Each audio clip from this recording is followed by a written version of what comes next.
Assalamu alaikum. After a few months, uh, yet again today a beautiful day in Lahore. Uh, Today is 13th of September 2025, and yes, uh, I would it would remind me of my alma mater, International Institute of Social Studies. There would be a new cohort of master's students, and most probably classes are going to be started. Usually, it is on 14th of September. So, best of luck to the fresh cohort at International Institute of Social Studies. And there is a purpose that uh, I am most fondly remembering my alma mater, ISS. Just a few days ago, I read a brilliant article by Paul Collier, a professor at Oxford University. Uh, I gave his references in my PhD thesis while I was working on conflict studies while trying to find the path for sustainable peace between India and Pakistan. So he wrote that there needs to be a new economics for vulnerable communities. But he was saying that the British case study he provided in his excellent Project Syndicate article that vulnerable communities need to have finance once there is a uh, negative shock. It might be climate change, it might be some other reason, disruption in global supply chains. So vulnerable communities needs to be provided with finance, but cater to the local knowledge.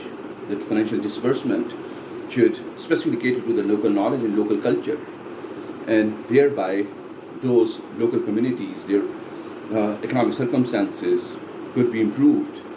And it's a brilliant idea. I mean, microfinances works with the similar idea, but in his article he said that there is a strong role of the government, and that would remind me, these flash floods that has been happening in Pakistan. Pakistani government, Pakistani institutions, Pakistani armed forces, uh, government of Honorable Prime Minister Shehbaz Sharif, the Punjab government, the Sindh government, uh, they have worked day and night to rescue thousands of Pakistani people. And Pakistani nation has again showed immense resilience in front of these flash floods. The international community, especially IMF and World Bank, should then provide financial assistance to the government with a similar idea, which Paul Collier would mention in his Project Syndicate article. And this is he mentioned briefly the Chinese example as well. That Chinese, the government, the local governments were given certain plans whereby they could reorient the local economies, and there will be targets, economic targets, which were sometimes might seem impractical. Even the center would not really know how to meet those targets, but then it would be really a lot of hard work, ingenuity, and creativity while meeting those economic targets. And the most significant decrease in poverty has happened in China. So there is a strong role of the government. While everybody is saying that there should be new economics for this and that, I have in my previous blog few months back, I said there should be feminist economics should be reunited. But most importantly, my alma mater, International Institute of Social Studies, quite brilliantly had a academic program called, if I remember correctly, Youth and Development. Imagine the world youth. There is significant youth in the world. In Pakistan, 60% of the population is youth, and it is the same in most of the developing countries. So there should be new economics for the youth. I mean, in economics, in mainstream economics, not only that women and gender studies is ignored, but youth are ignored as well. I mean, either we are consumers or we provide our services to the labor market at unskilled and skilled labor, while at the same time Creativity, innovation happens through research and development and institutional and business processes, whereas it should be about people. Amartya Sen's capability approach mentions that, brilliantly, that there should be, humanity should be facilitated to improve their capabilities through better education and better health facilities. Mehboob al-Haq and Amartya Sen contributed significantly to development economics, significantly to social sciences, while working at the United Nations introducing Human Development Index. So, yes, ISS is so well oriented internationally to then promote research on how there should be new economics for the youth. I mean, I worked with the Superior University, and our honorable rector, Sumaira Rahman, had this 1MU program, which was trying to build entrepreneurial capabilities among the students. Imagine what a brilliant idea by a Pakistani lady, a Pakistani, who is part of the top management of a local Pakistani university.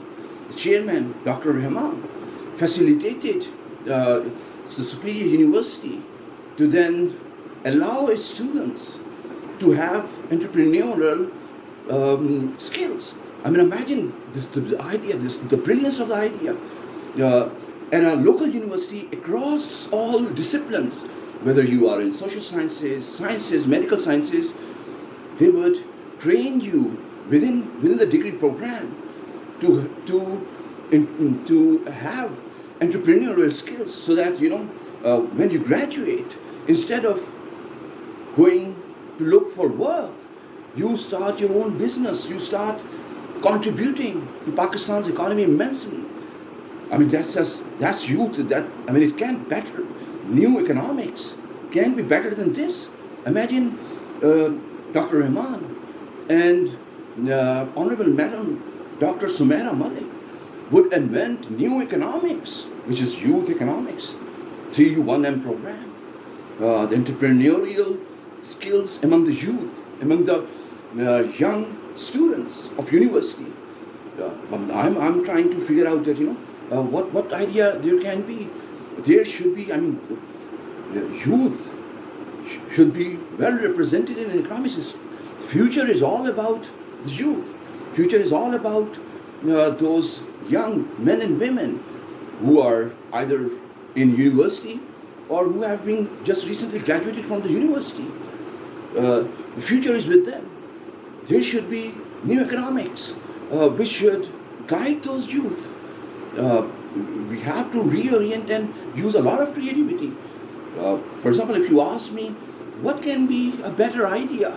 Through my literature, what I'm saying is that digital world needs to orient youth not towards only entertainment but pedagogy. Social media should provide a certain protocols whereby there would be learning involved while utilizing social media. The values of tolerance and freedom is inherent in social media, but that it needs to be directed. Youth needs to be directed, as even one of the most responsible, one of the most dynamic sector of any economy is the private sector. The businesses, in the presence of multi-billion-dollar businesses, there is always a risk of market failure, whereby the government enters. And the government enters and makes the policy for the displaced and the poor people. Or it would, the government would play a role to safeguard the interests of the consumers. And international rules and regulations, for example, in case of World Trade Organization, is of a similar idea, where international regulatory institutions, development institutions, assist national governments and national businesses, national financial institutions and international financial institutions to mitigate risks that would involve in as such a supposedly free world of business. Businesses work most efficiently in a free and competitive environment, but still there is a role of the government and role of international governance institutions Even for national governments, there is United Nations.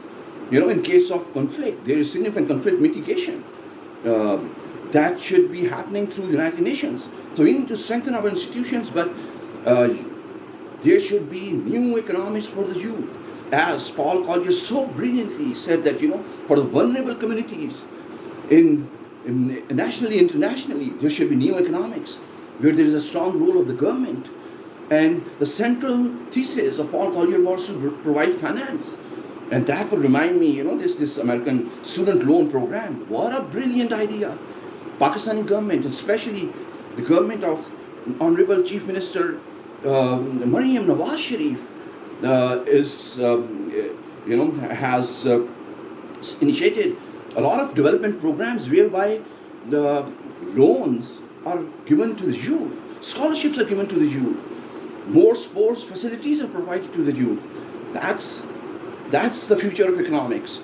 That's this youth and development is should be the mainstream economics. And then amazingly, this the best development school, and indeed International Institute of Social Studies is the best development institute of the world, with excellent faculty, with dynamic students, and especially it's been more than 2 decades that I've graduated from International Institute of Social Studies, which is now part of Erasmus University. Such a fine place to get education from. The diverse degree programs, women in development, youth in development, that's the future of economics, vulnerable communities. How businesses should be encouraged within the localities where vulnerable communities live in. How financial arrangements, better and more sustainable financial arrangements could be devised for those vulnerable communities. How the government plays its part. It's all economics. And that's the future of economics. That's the new economics, which should be the more dominant part of what economic studies is all about. Of course, it is about institutions, it is about monetary economics, it is about fiscal economics, it is about industrial economics, it is about economics of supply chain, economics of globalization. But then, the work of Amartya Sen and Dr. Mahbub Haq being Pakistan's finest economist, and Amartya Sen being India's finest economist, will work together and provide a more humane perspective to economics. It is not only about institutions and its processes. It's about humanity and its capability, and it's about human development through understood really well through Human Development Index. It is about people, and when it is about people, the more marginalized are youth and the women, and that is the future of economics, my friends. Thank you.